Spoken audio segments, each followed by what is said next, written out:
வணக்கம். இரவு நேர பிரதான செய்திகளின் ஊடாக நர்மதா சிறையில் முதலில் தலைப்பு செய்திகள். சாதாரண தர பரீட்சை பெறுபவர்கள் குறித்து வெளியான அறிவிப்பு. அரசு தொழிலுக்காக காத்திருப்போருக்கு வெளியான முக்கிய அறிவிப்பு. கட்டாரில் உள்ள குடியிருப்பாளர்களுக்கு அவசர எச்சரிக்கை. இனி விரிவான செய்திகள். நடைபெற்று முடிந்த 2025-2026 ஆண்டுக்கான கல்வி பொதுத்தராதார சாதாரண தர பரீட்சை பெறுபவர்கள் ஏப்ரல் மாதம் 30 பின்னரே வெளியிடப்படும் என தகவல் வெளியாகியுள்ளது.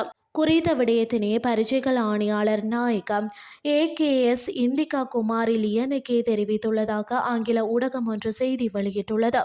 இந்த ஆண்டிற்கான விடைத்தாள் மதிப்பீட்டு பணிகள் 2 கட்டங்களாக நடைபெற உள்ளதாக அவர் மேலும் சுட்டிக்காட்டியுள்ளார்.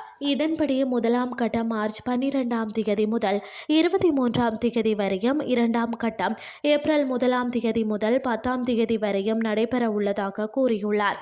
சாதாரண தர பரீட்சைக்கான செய்முறை பரீட்சைகள் ஏப்ரல் 22 முதல் 30 வரை நடத்தப்பட உள்ளதாக ஆணையாளர் நாயகம் குறிப்பிட்டுள்ளார்.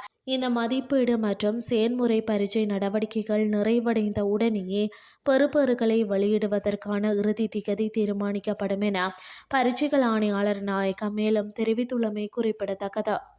இலங்கையின் அரசு சேவையில் நிலவும் 15,839 புதிய ஆட்சேர்ப்புகளை மேற்கொள்வதற்கு அமைச்சரவை உத்தியோகபூர்வமாக அனுமதி வழங்கியுள்ளது.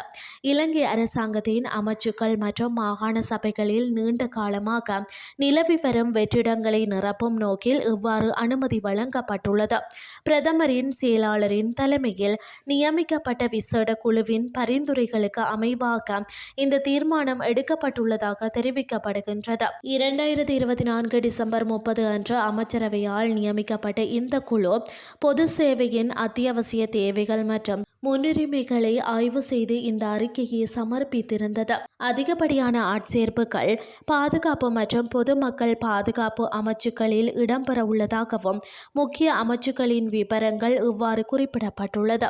பாதுகாப்பு அமைச்சில் 9,794 வெற்றிடங்களும், பொது பாதுகாப்பு மற்றும் நாடாளுமன்ற விவகார அமைச்சில் 1,915 வெற்றிடங்களும், சுகாதார மற்றும் ஊடக அமைச்சில் 776 வெற்றிடங்களும், துறைமுகங்கள் மற்றும் சிவில் விமான போக்குவரத்து அமைச்சில் 339 வெற்றிடங்களும் காணப்படுகின்றன. இனி வெளிநாட்டு செய்திகள். கட்டாரில் உள்ள அதிகாரிகள் குடியிருப்பாளர்களுக்கு உயர்ந்த அவசர எச்சரிக்கையை அனுப்பியுள்ளனர்.